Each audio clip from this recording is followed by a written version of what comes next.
والصلاة والسلام على أشرف الأنبياء والمرسلين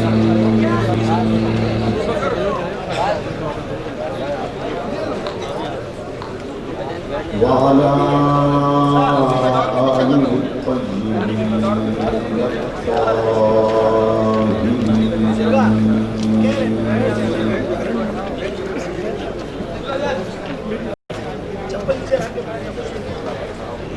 ولعنة الله على أعدائهم من الكافرين الرافضين المرتدين إلى يوم الدين.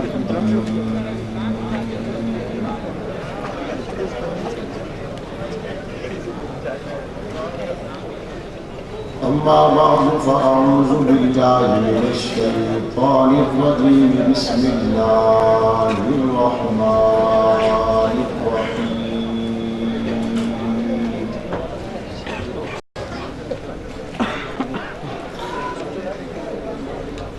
ألم يجدك يتيما فآوى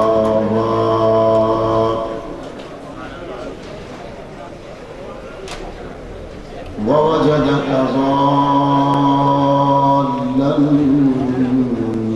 فهدى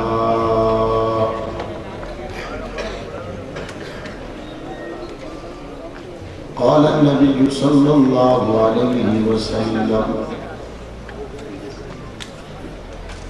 أنا خاتم النبيين لا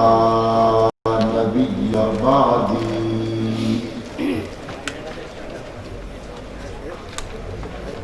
قال النبي صلى الله عليه وسلم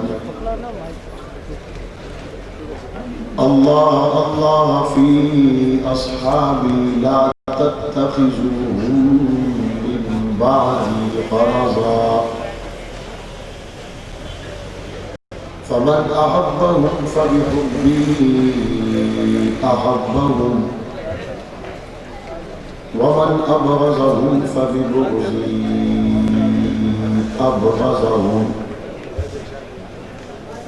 قال النبي صلى الله عليه وسلم أصحابي كالنجوم فبأيهم اقتديتم اهتديتم أو كما قال عليه الصلاة والسلام. صدق الله العظيم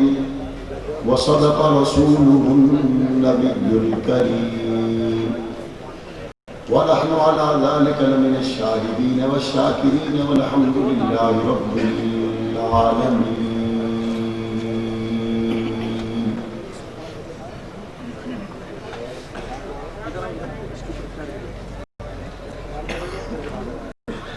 آقا نہ ہوتے اجالا نہ ہوتا،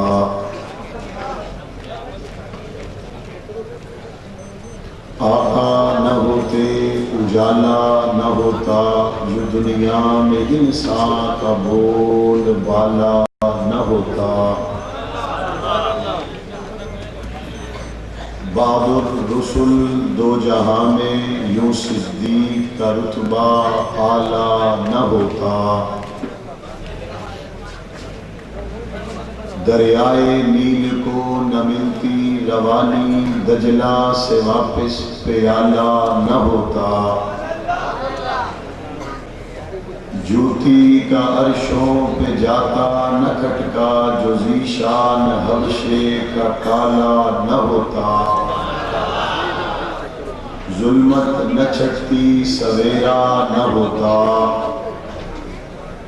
ظلمت نہ چھٹتی سویرا نہ ہوتا. صدیقی اگر کملی والا نہ ہوتا.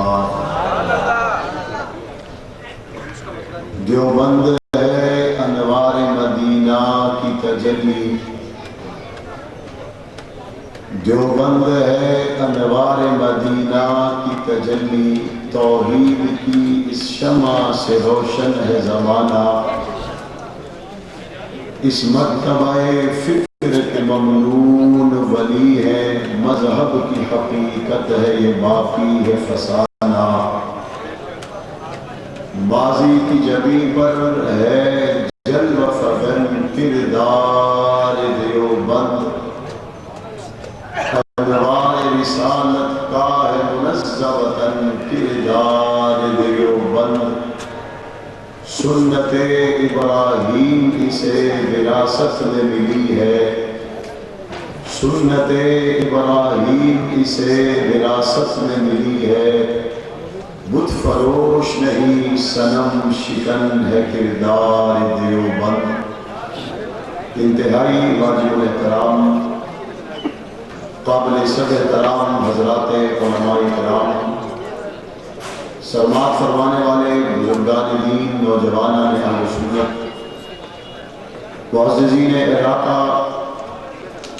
اور جہاں تک میری آواز پہنچ رہی ہے سماعت فرمانے والی باپردہ اسلامی ماؤں بہنوں، اللہ رب العزت کی توفیق سے کراچی کے علاقہ شیر شاہ میں اہل سنت والجماعت کے صوبائی ذمہ داران کی دعوت پر مقصد آمد رسول صلی اللہ علیہ وآلہ وسلم کے خوبصورت نام سے معنون اس کانفرنس میں آپ حضرات سے مخاطب ہونے کا شرف حاصل ہو رہا ہے۔ مجھ سے قبل حضرات علماء کرام، شعراء حضرات انتہائی آسان انداز میں آپ حضرات سے مخاطب ہو چکے ہیں، جن میں بالخصوص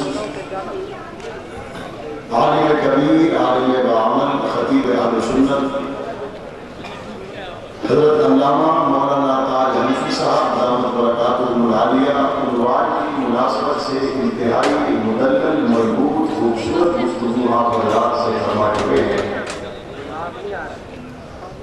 اور دیوار قائد کراچی سائی مولانا محمد اعظم طارق شہید رحمۃ اللہ علیہ، برادر اکبر حضرت مولانا اورنگزیب فاروقی صاحب دامت برکاتہم العالیہ کا ولولہ انگیز خطاب آپ حضرات کی سماعت سے انشاءاللہ گزرنے والا ہے۔ سامعین محترم،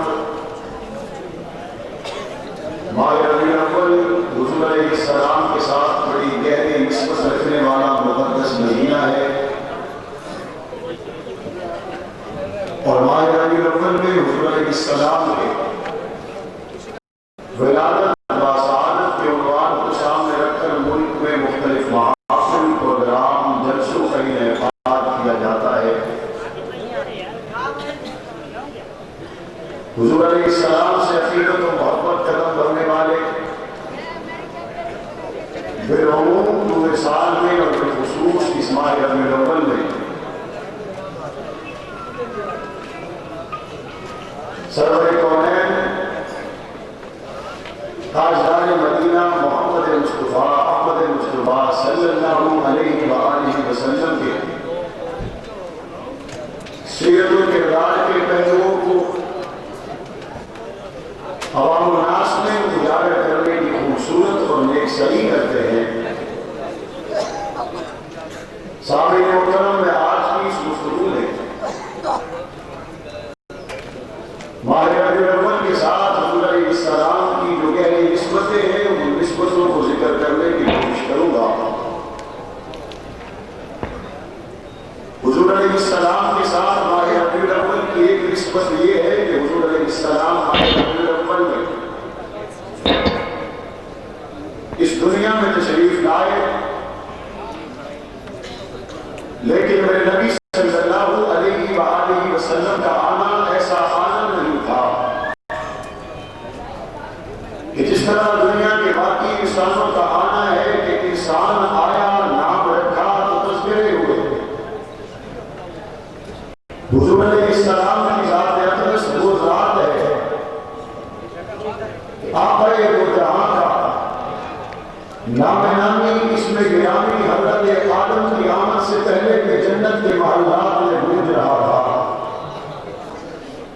میرے نبی صلی اللہ علیہ وآلہ وسلم کا ماہ ربیع الاول میں دنیا میں تشریف لانا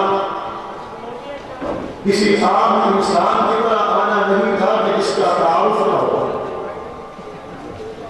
بلکہ اگر اس کو آپ اس عرصہ میں قریب کی 3-4 پشتوں میں دیکھیں گے تو آپ کو نظر آئے گا کہ حضور علیہ السلام کے اس فرمان کی روشنی میں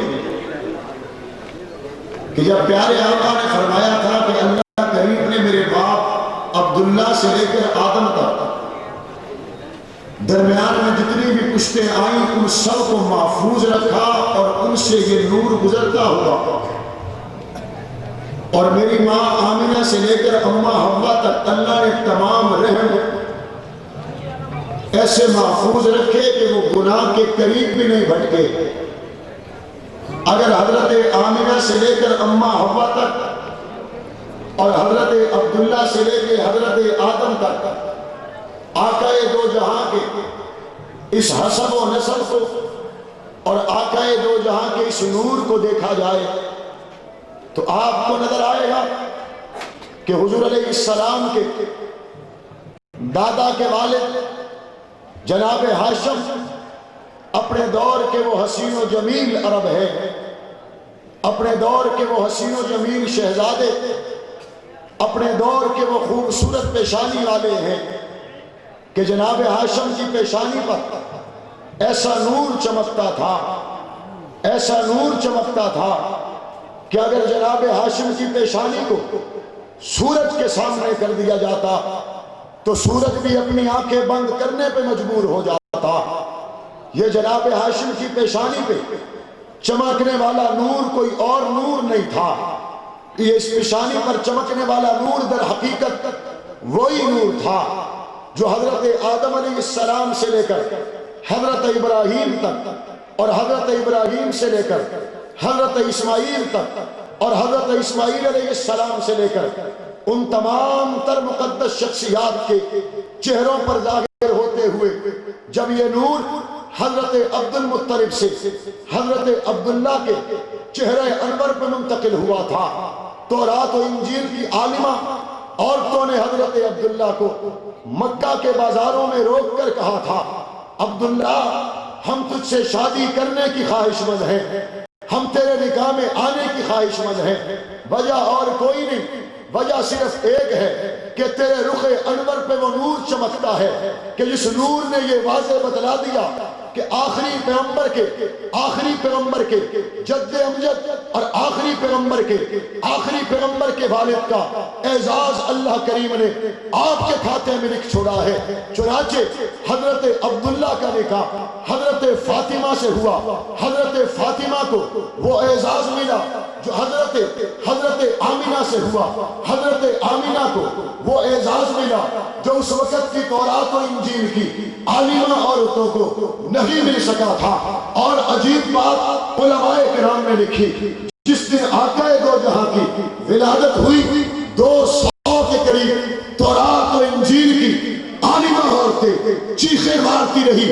اور اس غم میں اسی دن ان کی موت واقع ہو گئی، وجہ اور کوئی نہیں، ان تورات و انجیل کی عالمہ عورتوں کو صدمہ صرف ایک تھا کہ ہمیں وہ اعزاز کیوں نہیں ملا کہ ہم پیارے نبی کی ماں بن جاتی، ہمیں یہ اعزاز کیوں نہیں ملا کہ محمد عربی ہماری گود میں آ جاتا، وہ اعزاز انہیں نہ مل سکا، وہ اعزاز حضرت آمنہ کو مل گیا۔ میں نے سوال کیا حضرت آمنہ سلام اللہ علیہ صاحب، اماں آپ کے بطن اطہر میں جب یہ نور آ گیا، آپ کے بطن اطہر میں جب آقا دو جہاں کا یہ پوری کائنات کا اللہ کے بعد سب سے بڑا نور آ گیا تو کیفیت کیا تھی؟ حضرت آمنہ فرماتی ہے جب سے یہ بچہ میرے پیٹ میں آیا، میں اگر راستے میں چلتی ہوں اس بچے کی وجہ سے پتھروں نے مجھے سلام کیے ہیں، جب میں راستے میں چلتی ہوں میں بکریاں چرانے کے لیے جاتی ہوں، میں عجیب منظر دیکھتی ہوں، بکریاں چرتی نہیں بلکہ بکریاں ایک جگہ پر بیٹھ کر میرا منہ دیکھتی رہتی ہے۔ ایک موقع پر حضرت آمنہ کہتی ہے مجھے میرے سسر نے کہا بیٹی تو بیوہ ہو چکی چکی ہے لیکن تیرا خوشبو لگانا میں عبد المطلب کو پسند نہیں ہے۔ حضرت آمینہ نے جواب دیا تھا ابا جی میں نے خوشبو کو استعمال نہیں کیا، یہ جو آپ کو خوشبو آ رہی ہے یہ در حقیقت آمینہ کے پسینے سے آ رہی ہے۔ آقا آئے تو جناب آمینہ فرماتی ہے میں نے پاؤں کانٹے پہ رکھا تو پھول بن گیا۔ آقا آئے جناب آمینہ فرماتی ہے میں کنویں پہ پانی بھرنے کے لیے جاؤں، کنویں کا پانی کئی گز نیچے ہے، میں قریب پہنچوں، کنویں کا پانی اوپر آگے منیروں سے باتیں کرتا ہے اور آقا دو جہاں کی آمد سے پہلے حضرت آمینہ فرماتی ہے جب میں رات کو آرام کرتی ہوں حضرت حوا سے لے کر حضرت مریم سے لے کر حضرت آسیہ سے لے کر کوئی راہ خالی نہیں گزری کہ آدم سے لے کر اس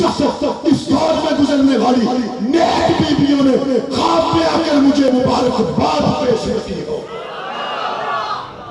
اور فرمایا کبھی حوروں نے مبارک دی، کبھی فرشتوں نے مبارک دی، کبھی آمینہ کو آسیہ نے مبارک دی، کبھی جناب آمینہ سلام اللہ علیہا کو جناب مریم نے مبارک دی۔ اے حضرت آمینہ بتائیے جب آئے تو کیا ہوا؟ فرمایا جب آئے میں نے جو اٹھایا تو میرے ہاتھوں سے نکلے اور پیشانی زمین پہ رکھ دی، میں نے اٹھایا پھر میرے ہاتھ سے نکلے اور پیشانی زمین پہ ڈال دی، میں نے پھر اٹھایا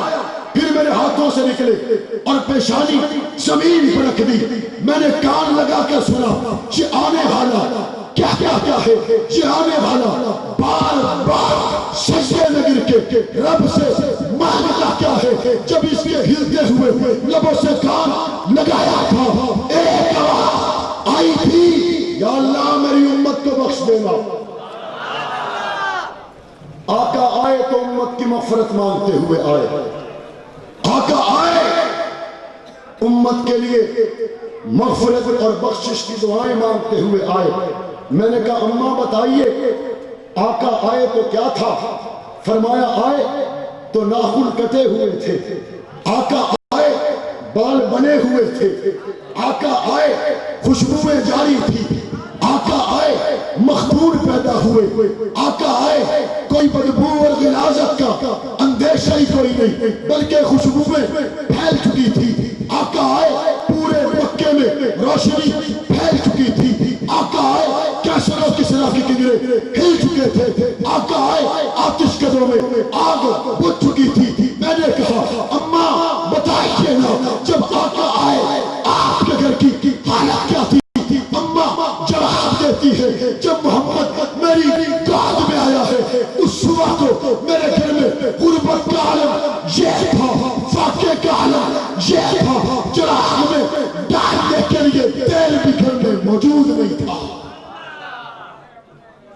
آئے کون ہیں جنہیں کائنات کا دلہا کہا جاتا ہے؟ آئے کون ہیں جو آدم کے نبی، جو شیش عیسیٰ و موسیٰ کے نبی؟ آئے کون ہیں جن کے صدقے سے سلیمان کا تخت بھی ہوا میں اڑا؟ آئے کون ہیں جن کے صدقے کائنات کی رنگینیاں؟ اور آئے تو کیسے آئے؟ جناب آمینہ فرماتی ہے گھر میں چراغ میں ڈالنے کے لیے تیل بھی نہیں تھا۔ میں نے کہا یا اللہ آپ کے حبیب آ رہے ہیں، کائنات کے دلہا آ رہے ہیں، وہ جن کے چرچے جنت میں ہیں وہ آ رہے ہیں، اگر آپ چاہتے تو اس صبح سورج کا حکم کر دیتے، سورج آج 3 گھنٹے پہلے طلوع ہونا ہے کہ آمینہ کا لال آ رہا ہے، ستاروں آج جا کے آمینہ کے گھر پہ بسیرا کر دو، آج کملی والے مصطفیٰ نے آنا ہے، شام آج جا کے محمد کے دروازے کا پہرےدار بن جا کہ آج آقا نے تشریف لانا ہے۔ ربا یہ اہتمام کیوں نہیں ہوا، کیوں نہیں ہوا، کیوں نہیں ہوا؟ قرآن جواب دیتا ہے علمیہ جد کا یتیما فہما، اللہ نے غریب پیدا کر کے، اللہ نے یتیم پیدا کر کے قیامت وقت آنے والے غریبوں کو یتیموں کو بتا دیا دل چھوٹا نہیں کرنا یتیم رات کو روکے نہ سوئے غریب دل کو چھوٹا نہ کہے کس کا کوئی نہ ہو اس کا کملی والا محمد ہوا کرتا ہے غریب آئے اور میں یہ بھی کہتا چلوں وہ مسلمان ہی نہیں جسے آقا کے آنے کی خوشی نہ ہو وہ مسلمان ہی نہیں جسے آقا کے آنے کی خوشی نہ ہو آقا آئے دنیا کہتی ہے اور سچ بات بھی یہی ہے ابو جہل کو خبر پہنچی اس نے اونٹوں کو ذبح کیا اور غریبوں میں تقسیم کر دیا میں نے کہا ابو جہل کا کوئی کمال نہیں کیونکہ میرا نبی آیا ہی غریبوں کو کھانا کھلانے کے لیے تھا دنیا کہتی ہے اور سچ بھی یہی ہے ابو لہب نے لونڈی کو آزاد کر دیا میں نے کہا ابو لہب کا کوئی کمال نہیں میرا نبی آیا ہی غلاموں کو آزادی دلانے تھا اور علماء نے لکھا جس سال میں آقا پیدا ہوئے جس سال میں آقا پیدا ہوئے دنیا میں کسی بھی حاملہ عورت نے بیٹی کو جنم نہیں دیا جس سال میں آقا آئے اس سال میں کسی بھی حاملہ عورت نے بیٹی کو جنم نہیں دیا ہر حاملہ عورت نے بیٹے کو جنم دیا وجہ کیا تھی اس دور میں دستور تھا بیٹی کو زندہ درگار کر دیا جاتا تھا اللہ نے اللہ کی رحمت نے اس بات کو گوارا نہ کیا جس سال میں میرا نبی آئے اس سال میں کسی بچی کو زندہ درگار کر دیا اللہ کو یہ بات پسند نہ آئی اس سال میں ہر حاملہ عورت نے بچے کو جنا بیٹی کو کسی نے نہیں جنا آج دنیا کہتی ہے اسلام نے عورت کو قید کر دیا آج دنیا کہتی ہے اسلام نے عورت کو بند کر دیا اسلام نے عورت کے حقوق سلب کر لیے ان مغرب کے دل داداؤں سے پوچھتا ہوں اگر تم کہتے ہو اسلام نے عورت کے حقوق نصب کر لیے اسلام نے آزادی چھین لی اور تم آزادی کے علمبردار بنے پھرتے ہو بتاؤ اس وقت تم کہاں تھے جب مکہ کی دھرتی میں پیدا ہونے والی بچی کو زندہ درگور کر دیا جاتا تھا زندہ درگور ہونے والی کو اگر درگور ہونے والی کو اٹھا کر اونچا کیا تو کملی والے مصطفیٰ نے کیا ہے وہ زمانہ جب بیوہ عورت کے ساتھ حسن سلوک تو درکنار بیوہ عورت کو جنگل میں ڈال دیا جاتا یہ